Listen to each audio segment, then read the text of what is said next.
Halo semuanya, jumpa lagi dengan saya Sherlyn Julinda Sega. Kita akan masuk pada pelajaran kimia. Pada pertemuan kali ini, kita akan membahas tentang tata nama senyawa dan persamaan reaksi. Ini adalah materi lanjutan dari materi sebelumnya, di mana sebelumnya kita sudah mempelajari tentang lambang unsur, dan kali ini kita bahas tentang tata nama senyawa. Untuk tata nama senyawa, yang pertama kita bahas adalah tata nama senyawa biner. Nah, senyawa biner itu adalah senyawa yang tersusun oleh dua jenis unsur. Misalnya H2O. Berarti dalam H2O itu ada dua unsur yang berbeda. Jadi itulah yang dimaksud dengan senyawa biner.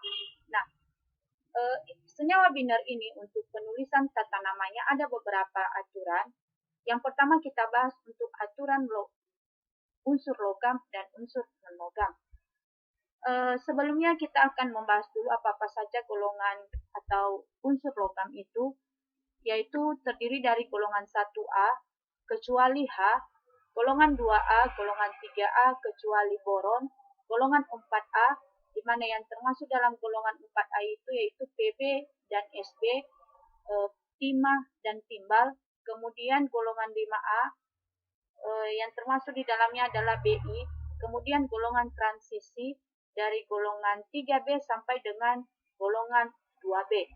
Tetapi unsur non-logam itu terdiri dari golongan 1A, yaitu hidrogen, golongan 4A yaitu karbon, golongan 5A yaitu N dan P, nitrogen dan fosfor, kemudian golongan 6A yaitu O, S, dan Se, kemudian 7A yaitu terdiri dari F, Cl, Br, I, kemudian dan semua golongan 8A. Untuk aturan penamaannya, itu dilakukan dengan menyebutkan nama unsur logam atau unsur yang di depan, diikuti dengan nama unsur non-logam atau unsur yang kedua, dan diakhiri dengan akhiran tidak. Bisa kamu lihat contoh pada slide, yaitu contoh yang pertama CaF2, di mana Ca itu adalah golongan 2A. Golongan 2A itu merupakan unsur logam. Kemudian F itu adalah golongan 7A, dia merupakan unsur non-logam. Jadi sesuai dengan aturan, pada penulisan namanya yang pertama ditulis adalah unsur logam, yaitu Ca. Ca itu nama unsurnya adalah kalsium. Kemudian dilanjutkan dengan unsur yang kedua atau unsur non-logam, yaitu F. F itu adalah fluor, dan diakhiri dengan kata ida. Kata ida ini hanya diberikan atau ditambahkan pada unsur yang kedua saja atau pada unsur yang non-logam. Begitu juga dengan NaCl, kemudian MgCl2, dan kemudian CaO. Selanjutnya kita akan bahas tentang aturan tata nama pada senyawa biner untuk unsur non-logam dan unsur non-logam. Nah, pada penamaan dilakukan dengan menyebutkan nama unsur pertama, diikuti dengan menyebutkan nama unsur kedua, dan ditambah dengan menyebutkan awalan atau jumlah atom dalam nama Latin masing-masing unsur. Nah, inilah dia awalan dalam bahasa Latin. 1 sama dengan mono, 2 sama dengan di, 3 sama dengan tri, sampai dengan 10 sama dengan deka. Bisa kamu lihat contoh di slide. Contohnya adalah CO. Ini adalah sama-sama unsur non-logam. C itu adalah golongan 4A, O itu golongan 6A. Ini sama-sama unsur non-logam.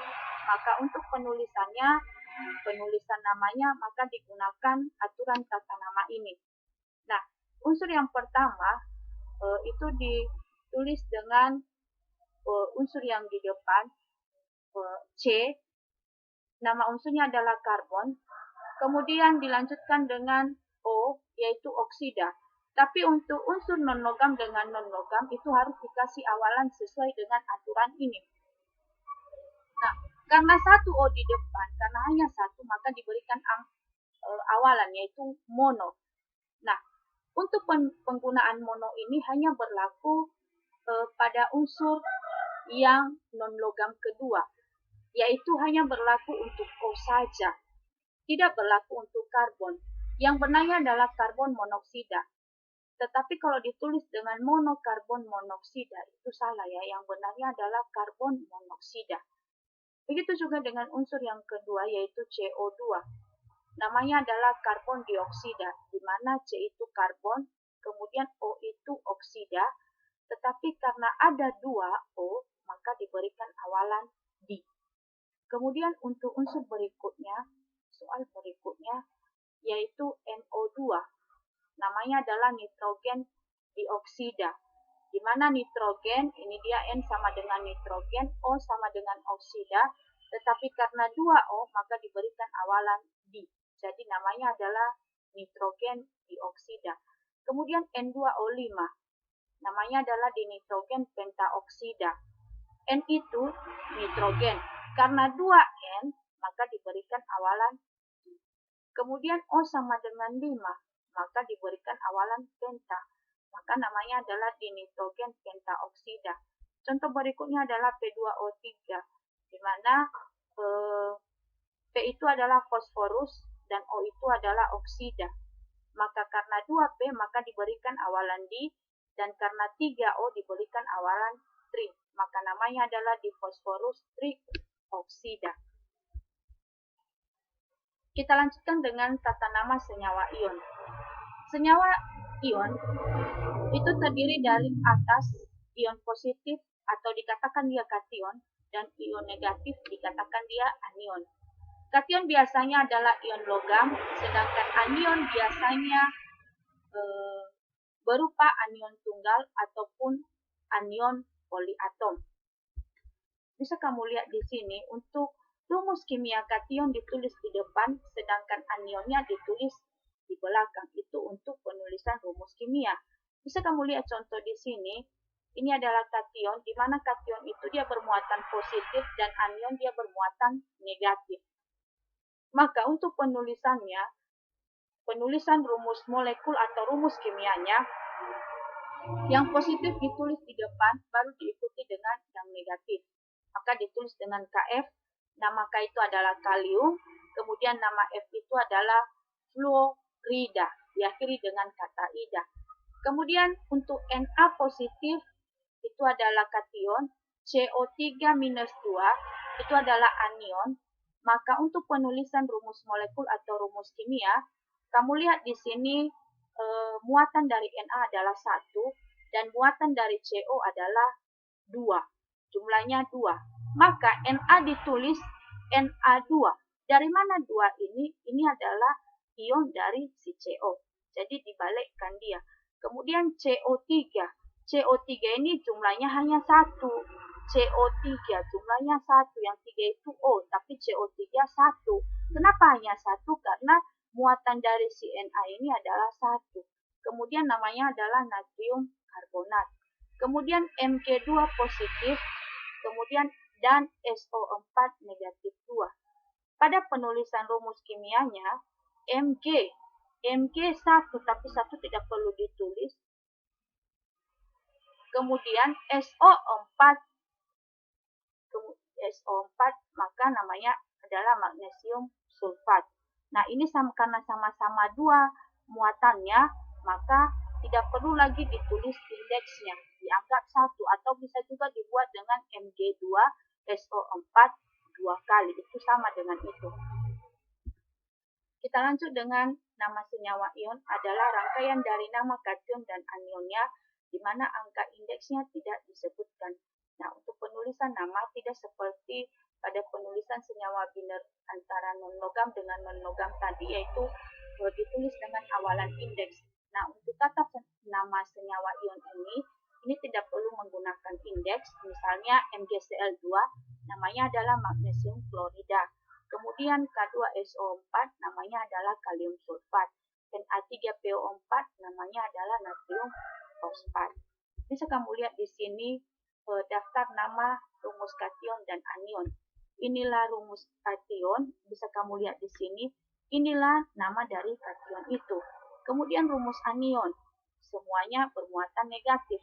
Dan inilah nama anion tersebut. Jadi inilah semua nama-namanya, dari sini nama-namanya, nama anion ataupun nama kationnya. Kita lanjut dengan tata nama asam dan basa. Untuk tata nama asam, di mana hidrogen diganti dengan asam dan diikuti dengan menyebutkan nama unsur kedua atau non-logam ataupun gugus ion. Bisa kamu lihat contoh di sini, HCl. Nah, H itu adalah hidrogen, tetapi untuk tata nama asam, H itu diganti dengan asam. Maka namanya adalah asam, kemudian Cl adalah klorida, maka namanya adalah asam klorida. Kemudian HBr, H itu asam, kemudian Br itu brom, tapi diakhiri dengan kata ida, maka namanya adalah asam bromida. Begitu juga dengan H2SO4. Ini adalah asam, H itu adalah asam, SO4 itu namanya sulfat. Bisa kamu lihat di tabel anion kation, apa nama SO4? Maka namanya adalah asam sulfat. Kemudian H2SO3, yaitu asam sulfit. SO3 itu ada di tabel anion, bisa kamu lihat nanti di slide sebelumnya. Kita lanjut. Tata nama basa. Untuk tata nama basa, yaitu dengan cara menyebut nama logamnya, diikuti dengan kata hidroksida. Nah, kalau asam tadi H itu dibaca dengan asam. Sekarang untuk tata nama basa ditandai dengan OH dibaca dengan hidroksida. Bisa kamu lihat contoh di sini, LiOH. Li itu adalah litium dan OH itu adalah hidroksida. Kemudian NaOH, maka namanya adalah natrium hidroksida. MgOH 2 kali, namanya adalah magnesium hidroksida. BaOH 2 kali, namanya adalah barium hidroksida. Dan AlOH 3 kali, namanya adalah aluminium hidroksida. Nah, ini latihan soal, silakan kamu kerjakan di buku tugas kamu masing-masing. Kita lanjut dengan persamaan reaksi. Persamaan reaksi adalah persamaan yang menggambarkan terjadinya suatu reaksi kimia, meliputi lambang dan rumus, serta tanda panah yang menunjukkan terjadinya reaksi. Nah, inilah contoh reaksi kimia, di mana pada reaksi kimia tanda panah itu menunjukkan terjadinya reaksi. Nah, pada reaksi ini ada yang dikatakan reaktan dan ada yang dikatakan produk. Di sebelah kiri tanda panah berarti ini dikatakan reaktan.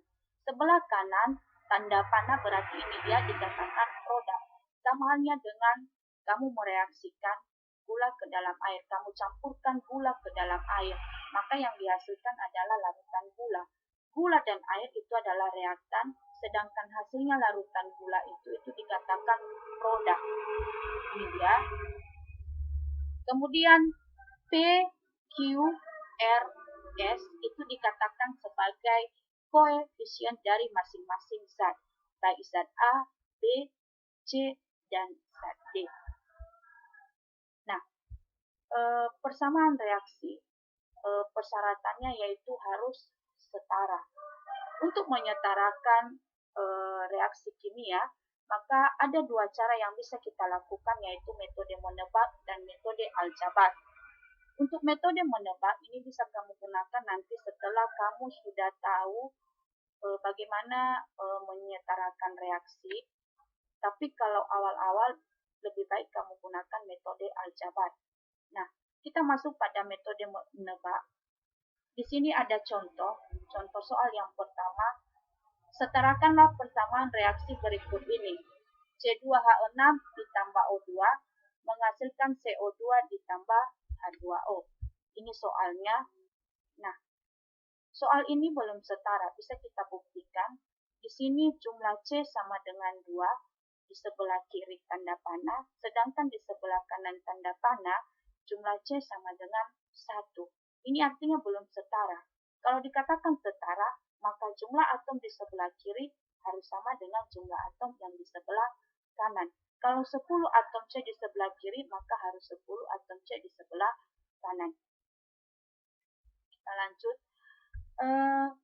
Untuk metode menebak, maka apa yang harus dilakukan yang pertama, yaitu kita lihat pada jumlah atom C di kiri sama dengan 2. Ya, C ini sama dengan 2.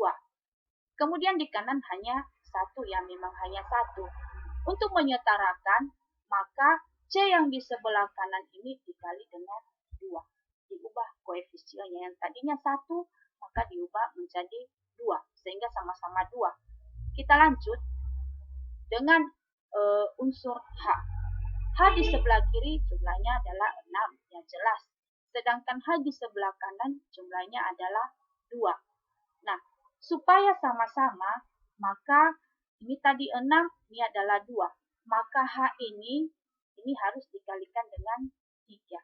Sehingga jumlahnya sama-sama yaitu 6. Nah, bagaimana dengan O? O di sebelah kiri jumlahnya adalah 2. Sedangkan O di sebelah kanan bisa kamu lihat di sini ini koefisien. Koefisien ini berlaku untuk unsur C, berlaku untuk unsur O. Maka koefisien kamu kalikan dengan indeks. Maka 2 dikali 2 jumlah O di sini adalah 4. Sedangkan di sini jumlah O adalah 3. 3 dikali 1 indeksnya di sini. Maka 4 ditambah 3 hasilnya adalah 7. Sedangkan di sini hanya 2. Maka supaya sama, maka dikalikan dengan 7 per 2. Nah, 7 per 2 artinya 7 dikali 2 sama dengan 14. Dibagi 2 sama dengan 7. Jadi sama-sama 7. Bisa kamu lihat di sini C sama dengan 2, di sini juga 2. H sama dengan 6, di sini juga hanya sama dengan 6. O-nya sama dengan 7, di sini juga O-nya sama dengan 7. Jadi reaksi ini sudah setara. Nah, agar tidak berbentuk pecahan, maka persamaan reaksi dikalikan 2.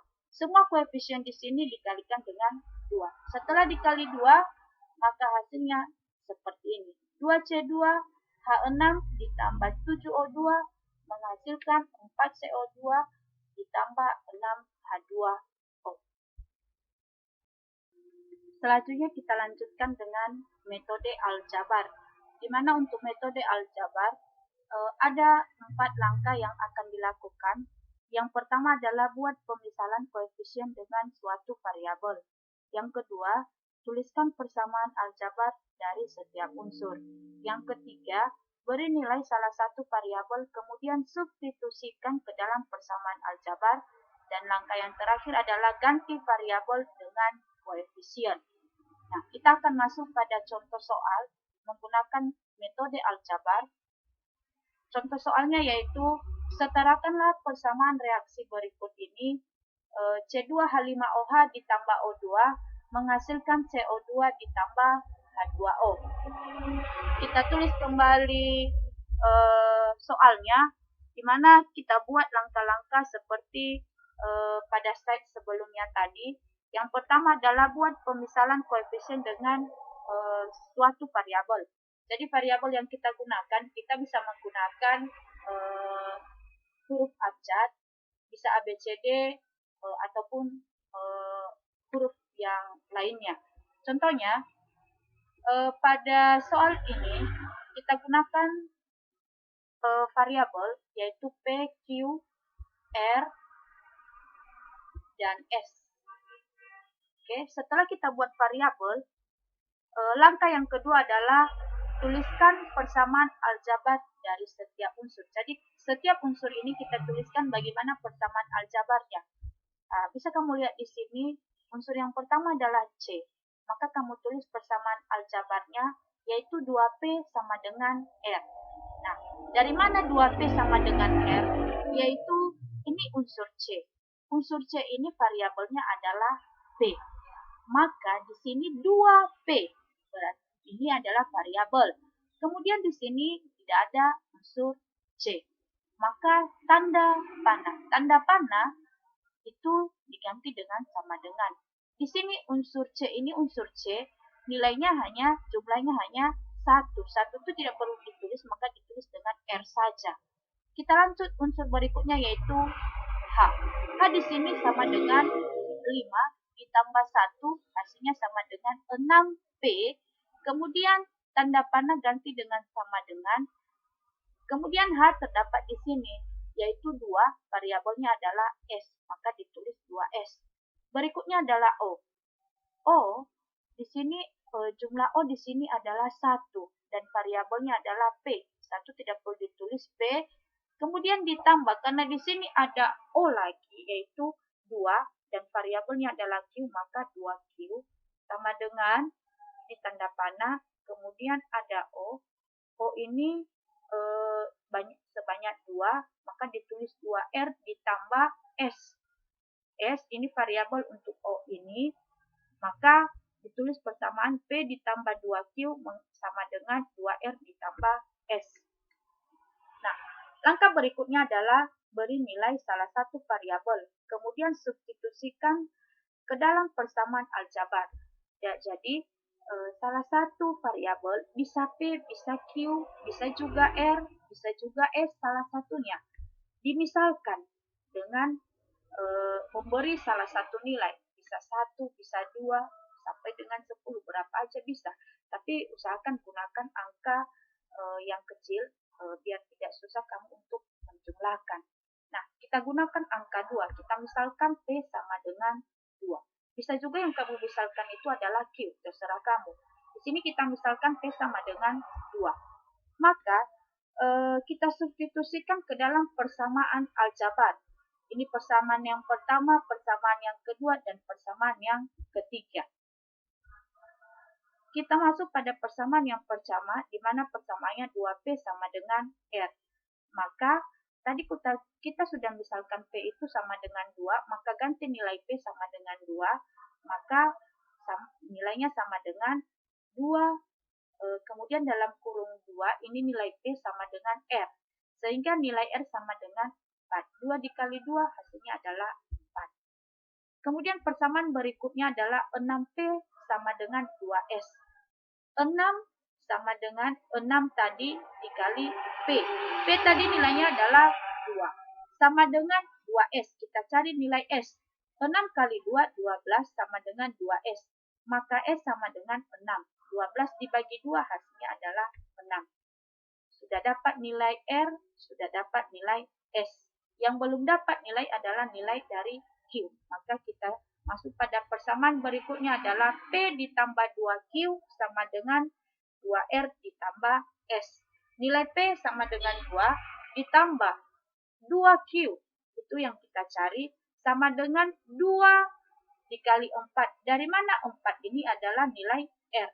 Ditambah S. Nilai S sudah dapat tadi yaitu 6.